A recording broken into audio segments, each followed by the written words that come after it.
Well, came from a happy, carefree childhood. I'm the oldest of 9 children in a devout Catholic family. I was very blessed to have loving, supportive parents who were always there for us. And for my parents, family was most important, and the only thing more important than family was their faith.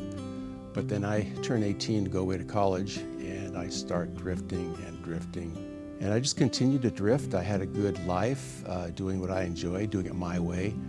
And till finally he was passionately and patiently pursuing me until finally he orchestrated a crisis in my life. And that was by far the worst thing that ever happened to me. I was just in a meltdown phase, and thankfully a friend of mine referred me to a men's support group in a Christian church.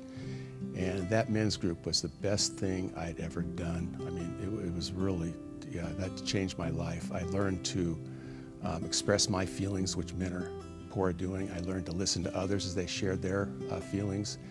And I also learned that we all have our blind spots, and these men would see right through it and hold you accountable. It's just a way to get to know yourself. I mean, these blinders can keep us from connecting to other people, and it's good to expose that, to be more open, and because God is all about relationship.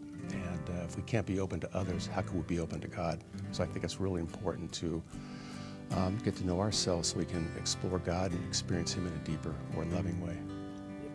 That crisis, even though it was the worst thing that ever happened to me, I thank God every single day for that crisis, because if it weren't for that crisis, I shudder to think where I'd be without that crisis. God put me on a totally different path, and what it taught me was that God is sovereign and in control of everything. He's active in every detail and every circumstance.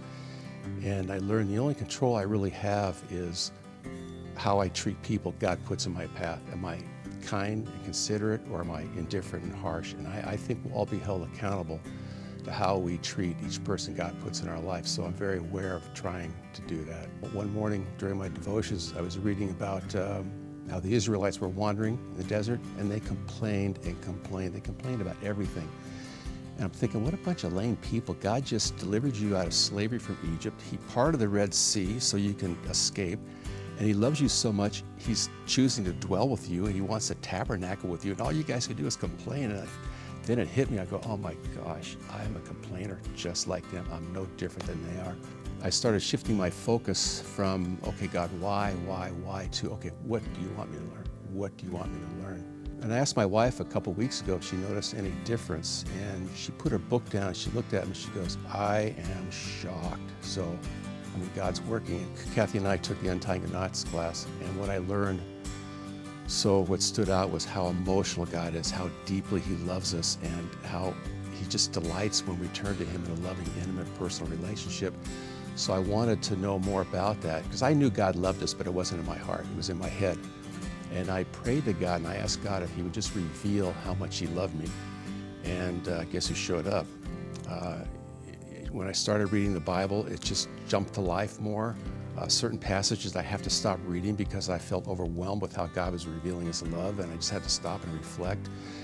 And it's not only reading His Word, but in the little simple details of life, God's love is shown to me, like a beautiful sunrise or sunset, the chirping of birds in the morning, or something as simple as the sparkle in my wife's eyes when she's laughing.